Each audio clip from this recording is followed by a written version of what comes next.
I don't believe for a lot of you who think that you're still the same person as you were last year.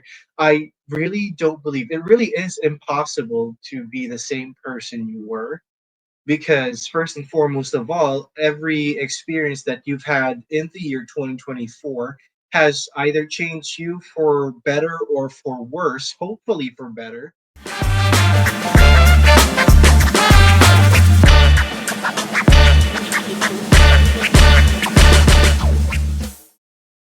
Hi, welcome back to the Compound Culture. This is Chris. I'm your host today. And one of the things that I thought that would be interesting to talk about is we've just hit the New Year's. 2024 is over. We have entered into the year 2025. And at this stage, you're probably getting a lot of different media, a lot of different content about how you should treat the New Year's. There are a lot of people who are saying, oh, it's the new year, but it keeps becoming the same old year. Nothing much has changed. It's pretty much still the same. Other people are focused on goals. They see it as, okay, it's time to get started. There's a lot of things that I want to do. This is the year that I changed myself. And, a lot of those things, if you really think about it, a lot of those things happen to be true. Yes, there are some things in the old year, the year 2024, that we might still bring with us in 2025. And if you really think about it, not much of the environment, not much of everything around you has changed. But we actually wanted to shift your focus away from that. And we wanted to help you focus more on the things that you can control. Because if you take it into perspective, there are really a lot of things that are out of your control. But the things that will matter most are things that you can do something about, that you can change, and that thankfully you have the power within you to change those circumstances. And at this point of the new year, we've already been 3 weeks into the year 2025. A lot of you may have already started some goals and started some things that you said you want to change about yourself. If you are one of those people who have committed to those goals and you've stuck with them, that's great. Good on you. We applaud you, and we hope that you keep moving forward and that you continue with these goals. Now, there are also, that is not it's not necessarily a sad truth, but in reality, there are some of us who try and set goals for the new year, and it's only been a few days, or even a few weeks, and we've already pretty much given up on them. If you have and are still keeping your goals, then you might be wondering at some point, how long can I still keep doing this? Before I eventually give up and quit, or maybe you don't intend to quit, maybe it just, life happens and you end up not being able to do your goals. And so the reason I wanted to do this podcast, the reason I wanted to do this episode was because I wanted to share some things that were helpful to me. And, quick disclaimer, right off the bat, I want to tell you all that the stuff that you're about to hear, I guarantee you probably have heard from somewhere else, either in a different shape or form, but the message is still the same. And right off the bat, I wanted to let you know, because you might think, oh yeah, we've already heard that. Yes, you have heard this from somewhere before. These are not new principles. These are principles that we've had for decades, maybe even centuries. And the reason that we keep sharing them, the reason that we keep saying that they are things that have worked for us, is because they do work. We tried it. It's principles that we tried applying and living with, and they are the ones that have helped us. And so I have 7 things that I've listed down that I wanted to share, that I think will be very, very helpful, especially as we come into the new year's. These are things that I try to apply in my own life, and I'm keeping my fingers crossed. I'm only human. There's only so much that I can do, but the important thing is to try. And the great thing about life is that you do get credit for trying. Might not be in ways that are tangible or ways that you simply seem, but some of it is has something to do with even your character or the person you are on the inside, and it helps you to grow and eventually become better. I don't believe for a lot of you who think that you're still the same person as you were last year. I really don't believe it really is impossible to be the same person you were, because first and foremost of all, every experience that you've had in the year 2024 has either changed you for better or for worse, hopefully for better, but you would have learned a lot about those things, and that is really what sets us apart as beings. It's our ability to adapt and our intelligence to be able to compound and strengthen our ability to adjust to different scenarios and different changes in our lives. You would have learned a lot of things from 2024 that I hope you're bringing with you in 2025 and will help make you become a better person.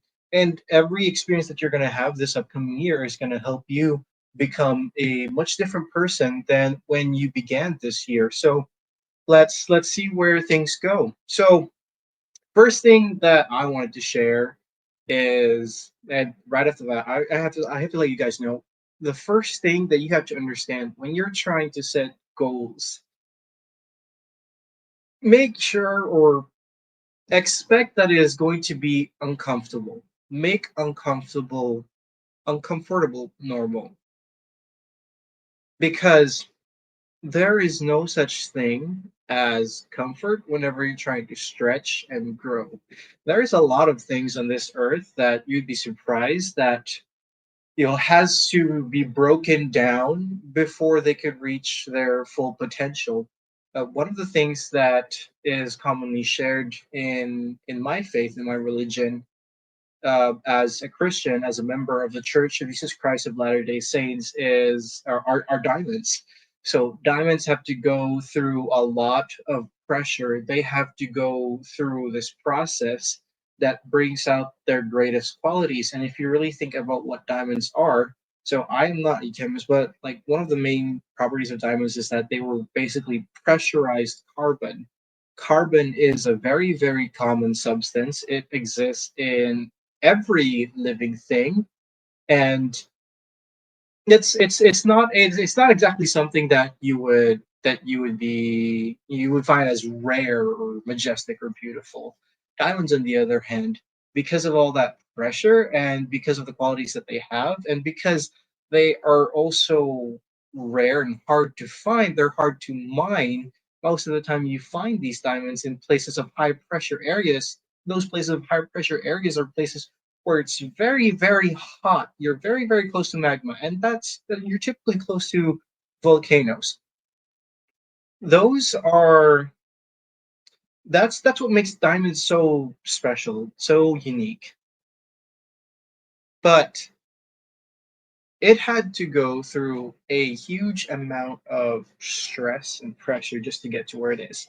Now, why am I using that analogy? It's because we think that just because some of us might think that just because we wanted, we desired, we have this ambition for ourselves that we are going to become someone better than what we are today, then yeah, it's normal to have that desire, but that desire isn't enough. You have to be able to do things that make you uncomfortable, and the whole lesson is just not to do any random thing that's uncomfortable for you. The lesson is that the thing that's keeping you from what you want is often in the task that you're procrastinating from doing, that you refuse to do. And that is something that we wanted to share and to get it out there. Make sure that it is uncomfortable, that it becomes normal, because these are things that just happens whenever you're in the growing stage. You can't expect comfort in the growth areas, but you also cannot grow when you're always comfortable. It requires drive, it requires commitment, it requires you to do things that you're very unfamiliar with. And most of the time, when we do set goals, we have no idea how to do them. But at the same when and then here you are trying to do them, you're trying to reach those goals, trying to do the things that will help you. And along the way, you're going to stumble, and along the way, you're going to fail. It's gonna hurt. It's gonna be painful. It's gonna be uncomfortable. You're gonna feel like quitting. But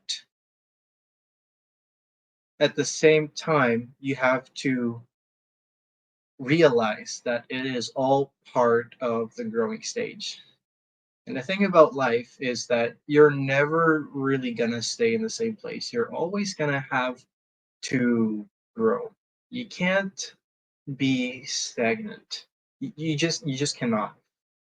And so that's a huge part of it. That's a huge part of trying to reach your goals, trying to become someone better. Trying if you want to have that new sports car that you've been eyeing, great. You may have to work extra shifts. You may have to do a sideline. You may have to do more, more work and even start up a business. And starting up a business itself is also very, very complicated and it's very stressful just to do that.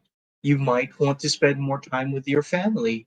Well, that requires you to sacrifice other things in your life that you're used to doing. Maybe you're someone who has been playing a lot of video games so much. Maybe you spend too much time in the office. I don't know. But these things, the things that you're trying to reach, often requires you to go through the valley of sorrow and tears before you get to your desired destination. In many cases, in many stories, the hero always has to go through a trial or challenge just before they reach their moment of victory. Expect it's going to be uncomfortable, expect it's going to be painful, expect that it might not work, expect that some things you will fail, some things you will fail just very terribly at, but don't don't quit. Don't just keep moving forward and keep doing the things that you need to do. Principle number two that I've learned and that has helped me is to learn to control the input, not the output. And when I first heard this, I was a little confused and I didn't really understand how this was going to apply with my goal setting. So, the principle here basically is that a lot of the times we set goals and we want to have a certain output, we want to have a certain expectation. And that is it's not necessarily wrong, but it's also very hard to do. For example, let's say that your goal is to save $60,000. I don't know why I said 60,000. It was just a random number that just popped in my head. Say you're trying to save $60,000 in the year 2025. So, say what if a family emergency happens and you have to take from that fund that you've been saving? Or what if there's an unexpected expense like your car broke down or you had to repair part of your house? There's a lot of these things that are unexpected, but you don't really have to change a lot just to get to your goal. So if you're trying to save 60,000 in a year, you can shift it to I'm going to save or I'm going to put in a savings account. And this is just theoretical. This is just an example. I'm just going to save 5,000 every month. 5,000 times 12, that's 60,000. So I'm going to save 5,000 a month. I'm not going to touch it. I'm just going to put it directly into a savings account. So it's really just a small shift in what you're going to do. What you really just did there is you're going to change what you're going to do, and instead of saying what should happen, because in reality life happens. There are things that you don't expect, there are things that are just unplanned. We can't see the future, we don't know what's going to happen next. And so it really there's a lot of things that fall out of our control, but we don't we want to encourage you to focus on things that you do have control over. And that includes changing your goals maybe so that you control the input. If you want to bulk up and lose weight, maybe instead of saying lose losing 100 pounds this year, maybe try and focus on saying I'm going to eat only these things these year. The idea is basically to make your goal so that 100% or like 80 to 100% of it is in your control, is in your territory, is in your turf. It's something that you can do about. Because at the end of the day, there's only so many things that we can control. And we become so frustrated if we don't reach our goals. Well, what if our goals weren't really achievable or attainable because there's all these unexpected things that are happening? So it's not necessarily changing the mindset of the goal. There's a reason why you do want to have that goal, and we're not saying you should change them completely. We're just saying you're just trying to change the wording of it instead of focusing on things or having a goal that's something that should happen. Focus on creating a goal that you can make happen because the ball is in your court. You're in control. You have you have the complete decision of whether it comes true or not. That is what we are trying to change. And a shift in that mindset already changes a lot of things. It already changes your way of thinking. You become less frustrated, you get become less disappointed. In my experience, what I've been trying to do is there's this exam that I've been trying to study for, and it's a very, very particularly rigorous and difficult licensure exam. I'm not sure if I'm going to pass it. In fact, every time I study for it, I'm very, very nervous. The goal that I have instead is I the goal that I set every day is to study for this exam for 90 minutes. 90 minutes of quality studying. And I just left it at quality because I know it's pretty vague. It's really doesn't say, but the minute I meant to leave it in vague on purpose because I wanted to see my definition of quality changes over time as I study. So the the goal that I have is to focus on the input. Every day I'm supposed to clock in, set a timer for 90 minutes, and if I achieve that every day, then it's still not a guarantee if I pass the exam or not. But the goal that I've set for myself, I would have had a sense of accomplishment because I know every day I am able to achieve that. I have 100% control of whether I study or not. Well, 80 to 95% of the time, I have control of studying for 90 minutes in a day before I go to bed at night. And so that's something that I really, really shifted. The other thing that I really shifted is that I should spend at least 30 minutes reading. These are all time bound examples. So I should spend 30 minutes writing. I should spend 2 hours at least in the gym. Every single one of these goals are goals that are within my control. And so they're things that I'm able to keep track of easily. And at the end of the year, if I look back and say I'm able to achieve these goals because I was able to control the input, and I don't feel as bad if the actual goal, if say I was supposed to lose 100 pounds, I was supposed to pass the exam, I was to save X amount of money. I don't feel as bad if I don't reach those goals because at the end of the year, I know that I did all the inputs right. It just so happens that things that are out of my control have, taken the goal away from me. But I grow as a person? Yes. Was my character developed? Absolutely. Because I was focused on the things that are within my control, and I focused on doing that as a goal. And that was the things that would have helped me to move forward. So again, control the input, have those as your goals, and focus less on the output. The things that are not so much in your court, not so much in your control. Now, the next thing that I wanted to share with you was how principle number three is basically small things are compounded.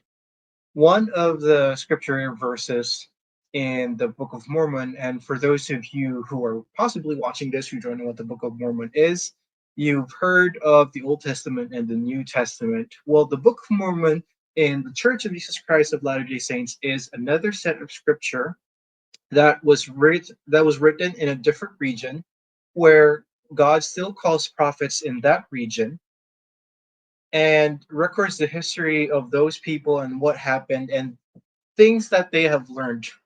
In this particular scripture verse, to put it in context, one of the prophets at that time, his name is Alma, he goes to preach to a group of people. And one of the things that he says, small and simple things do great things come to pass. And that verse really resonates with me because when you look, we talked about controlling the things that you have total control over, and put into perspective of the things that are absolutely out of your control. It's a very tiny and minuscule amount. There's not much that you can do. It has very little effect on the world, and it's easy to see yourself as insignificant, or anything you do as insignificant when put into the grand scheme of things. But I like this verse so much because it says that the small things that you do, they compound into bigger things. They make a bigger impact. A lot of the times we try and focus on goals that are grand and majestic and should have a certain effect, thinking that if we do X, then Y should happen. That's Life isn't simply that. There's just so many factors that are out of your control. Why this is important to me is because it focuses on your life and the things that you can change. And to do things that seem insignificant but that challenges you enough.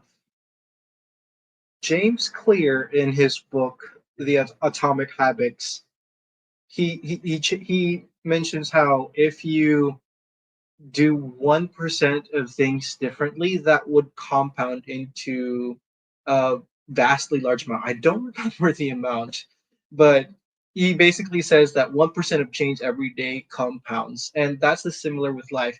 We have this idea that if we put X or a certain amount of effort, then a certain result would appear. We think as life as like linear. I put this much effort, therefore this much effect it should have. I spent 5 hours in the gym, therefore I should have lost 10 pounds.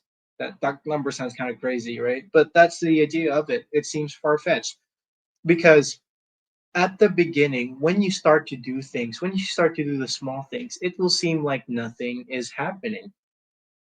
But over time, as you become stronger, as you become better, as you improve, you will notice that things you get better at doing certain things. You get better at achieving your goals.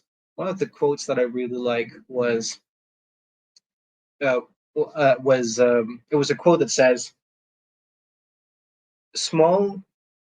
No, the quote says basically, whenever you do things that are hard, over time you will notice that it starts to get easy. Not because the task has become easier, but because your ability to do it has increased. Where there are so little things that we can control, but we can expand that. We're able to grow that as we develop and become better. But simply focus first on the things that are within your control. Focus first on the things that are small and seemingly insignificant. Never mind that it's not a lot. Never mind that it's not as good as your neighbor who's probably been a master or a black belt at doing things. Never mind that you're just starting. Never mind that you're still at level 1 and everyone else seems to be at level 500. Do the things that are small and simple, and you will notice that you're able to grow and become better. Those things compound over time. And the thing that I like about compounding as well is that as you change one aspect of your life, it affects so much more. Let me give you an example. One of the things that has affected me was that I felt a lot of the times I felt very very sad. I did a lot of self-pitying. I did a lot of saying like, oh, the world is against me. It felt like that a lot of the times. I started, and that seemed like a mental problem. The thing that I changed first wasn't to go see therapists and start taking medication. The approach that I went with was the first things that I need to do first. I started going to the gym. It's very strange, right? My problem is very very mental. Had something to do with the mental realm, but I was focused on doing a goal in the physical realm. I started going to the gym.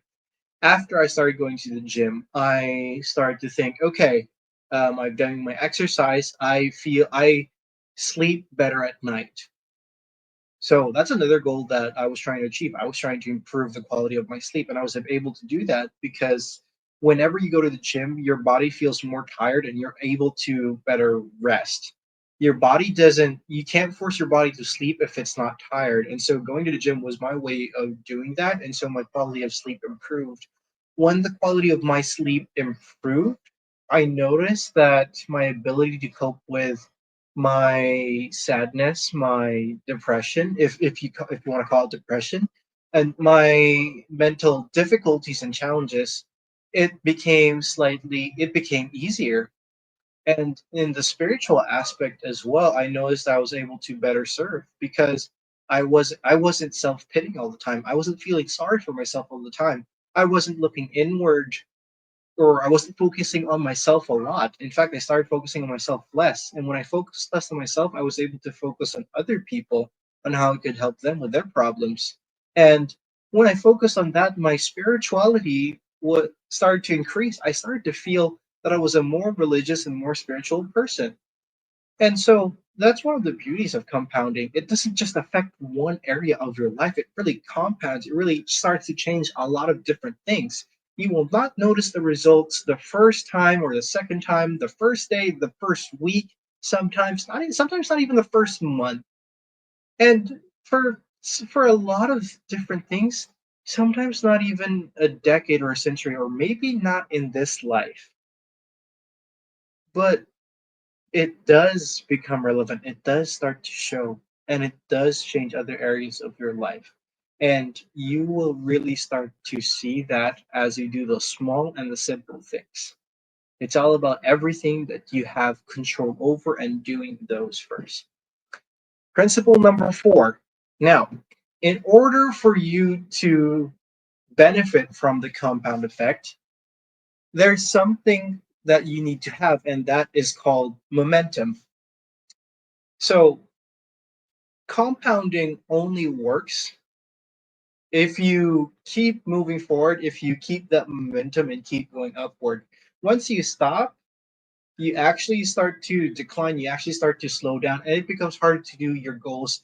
You not only go back to square one, I think you go back to square negative one or so, because you start to realize, you start to tell yourself that, you start to give yourself reasons why it doesn't work. And one of the interesting things that I've learned was that you have to keep the momentum going. Sometimes life happens.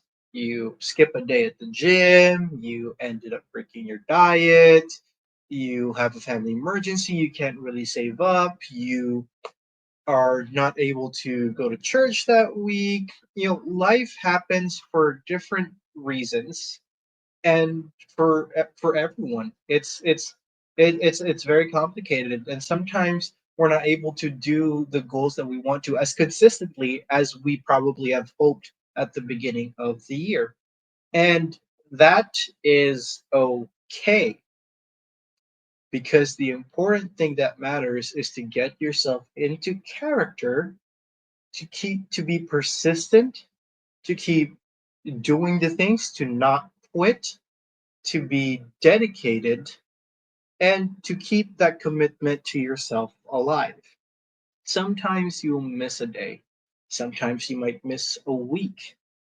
The important thing is that you get back on the saddle. And I'm not saying that when you skip a day, And then tomorrow comes and you don't feel like it. It's like, oh, it's okay, as long as I plan to go back, it's fine. No, planning to go back and get back to your goals and habits, that is not enough. What you ought to be doing is that when you miss a deadline for a goal, or when you miss a day to do your goal, you plan and prepare so that the next opportunity you have, you will accomplish that goal. Remember, keeping the momentum and getting back on the saddle only applies and really works if you get back up and start keeping that momentum. It does not work when you use it as a reason to procrastinate. It does not work when you use it as a reason to delay it. And it does not work to justify your wrongdoings. You're supposed to look at yourself and say, okay, I missed a day. This is definitely something I learned from. Was it out of my control? Was it not? If it was in my control, what should I have been doing? Get back on the saddle, keep the momentum going, and start moving forward. It only counts once you start doing it again and once you're able to keep that consistency moving forward, which goes to the fifth principle, which is to study yourself. This was something very, very interesting to me. As you're trying to do the small and simple things, and as you're trying to keep momentum, like I mentioned earlier, you're going to have moments where you don't exactly do your goals for the day, or you're not as consistent as you would have hoped that you would be. But the important thing is that you get back up, and part of that is preparing. That preparation phase, you should be studying and learning why you weren't able to accomplish that goal. Start asking yourself, was it in my control or was it not? If it's not in your control, okay, what can I do to make sure that I do it the next day? If it was in your control, look deeper. Why was I not able to do it? Why did I not go to the gym today? Oh, I was feeling lazy. I woke up late. Why did you wake up late? Well, I slept at 3 a.m. last night. I woke up at 11 a.m. and I felt like, the day's already halfway over. I might as well start doing the other things I want to. Or maybe it's I I was supposed to go to church today. I didn't because I was so busy studying for finals. Well, why were you busy studying for finals? Well, because maybe prior to that you were out partying or you're out doing things that you that have taken up a good amount of your time. The whole point of this is that when you have set a goal for yourself, you need to understand why you didn't get to it. What was the environment like? What time was it? What was your state of mind? What were you feeling? What were some things that happened? What happened before that? What was the environment before you moved on to the environment? You're trying to understand and collect data, and you're not doing it for the sake of just knowing, you're doing it for the sake of learning. The only way that you can improve and to keep the momentum going forward is you're supposed to learn, you're supposed to become better. Part of working on a goal is learning why you did not succeed, learning why you weren't able to achieve it. And so you're supposed to learn about all these different things so that you can do better the next time. One of the things that I do is I'm trying to work on my diet. And one of the things I said on my diet is that I'm going to avoid buying junk food. I'm going to avoid buying sweets. I'm going to avoid, eating out at restaurants because, they're not only are the stuff sometimes unhealthy for you, they're also very, very hurtful towards your budget.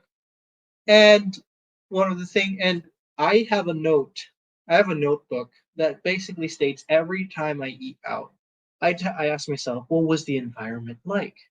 Well, I was outside, I was at the grocery store, I saw food, I haven't eaten anything that day. Okay, so I know that the next time I'm going to the grocery store, I need to make sure that I have eaten first so that I don't get these impulse buys to snack whenever I'm at the grocery. Okay, you are going out with friends and they decided they want to eat out and they had this thing that was against your diet. Well, maybe the next time before I go out with friends, I need to prepare snacks that I can bring with me that I can eat whenever we're outside. So I'm not prompted to buy these things that are not necessarily good for my body. You're trying to understand what the situation was like. You're trying to gather information and use that information to your advantage. That information is useless if you do not learn from them. And so the important thing is to really analyze, do a very, very good analysis of why the thing did not work, and to plan and prepare and use everything that you've learned so far so that the next opportunity you have to reach your goal, the next opportunity you have to do things, you are able to do it without hesitation. And again, it's one of those things that is very, very hard to do at the beginning, but as you do it, it starts to become second nature to you. Principle number six is very, very surprising. It was surprising to me. And I like this because it basically teaches you to look outward. One of the things, principle six is basically to have gratitude.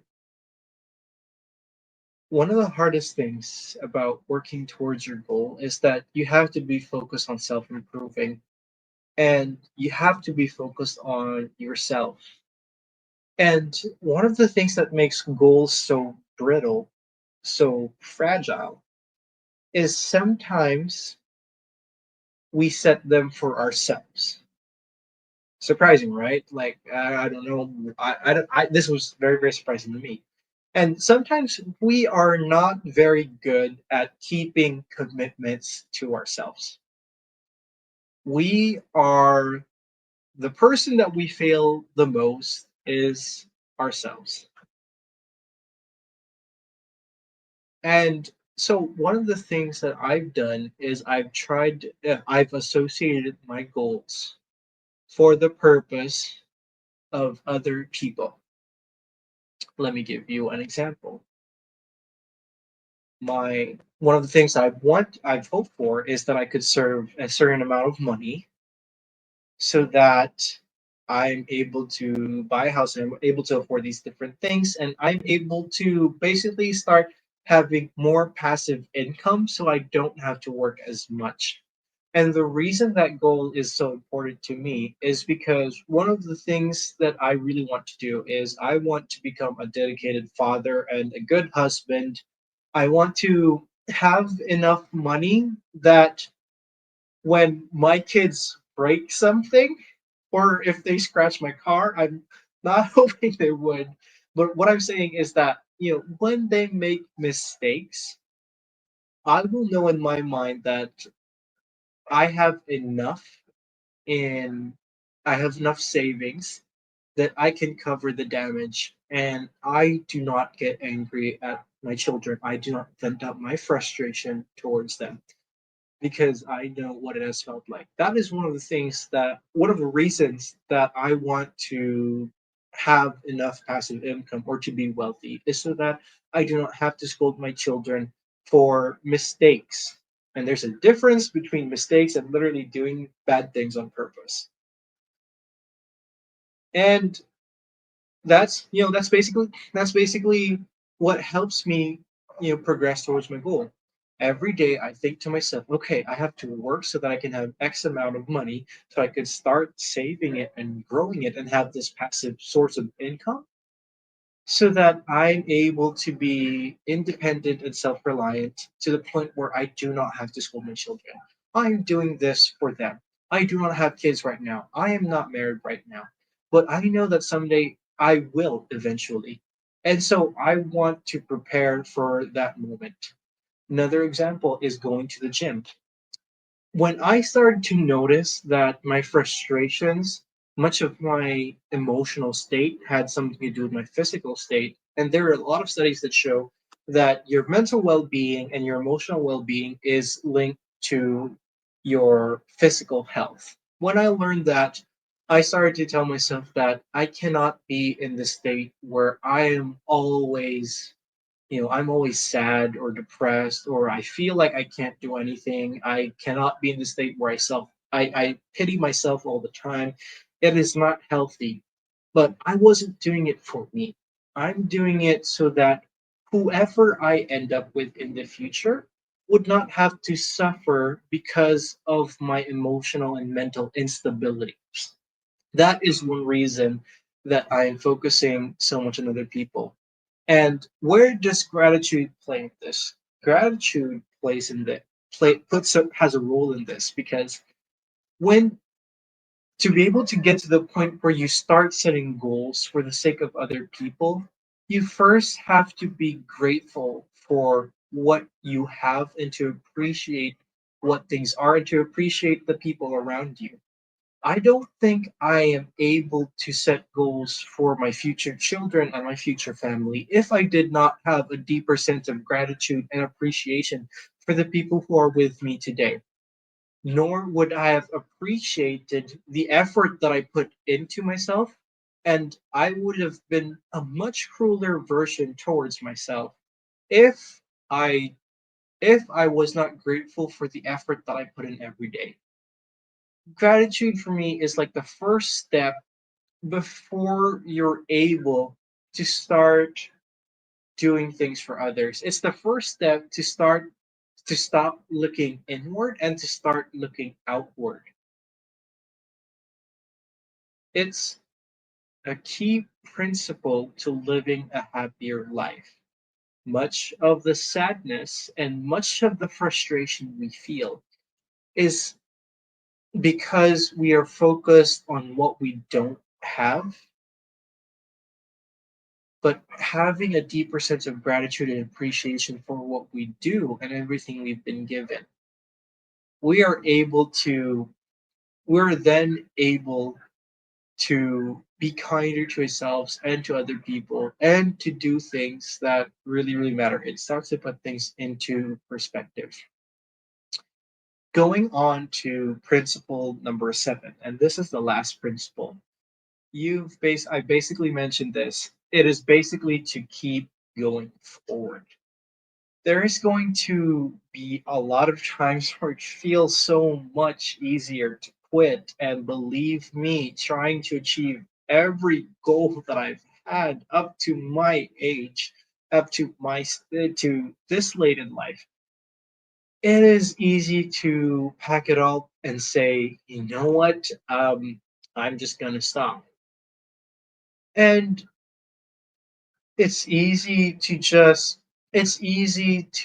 let life be.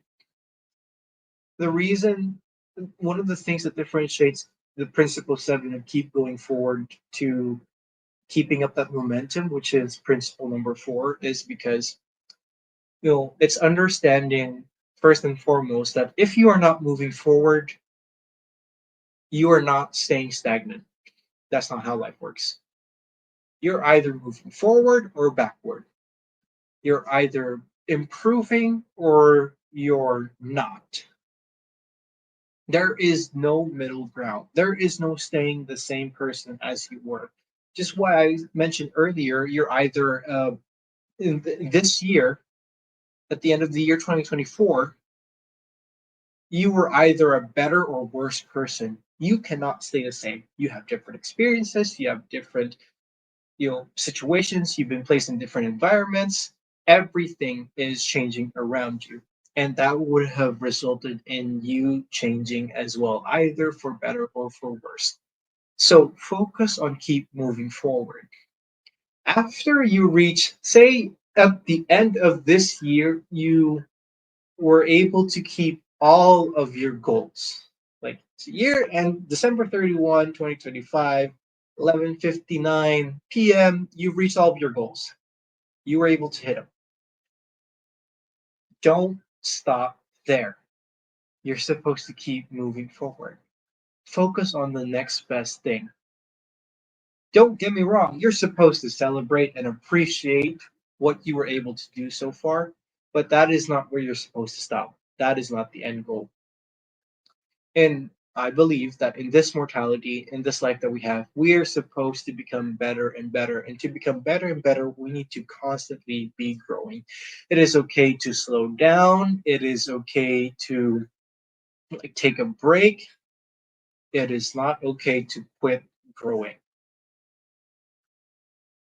Once a seed is planted, it either grows to become a fruit producing tree or a barren tree that eventually gets cut down. There is no stagnant point in your life. And for the sake of trying to become better human beings, for the sake of you trying to achieve your goals, and for me to be able to achieve mine as well, I hope that we will focus on things that will keep us moving forward.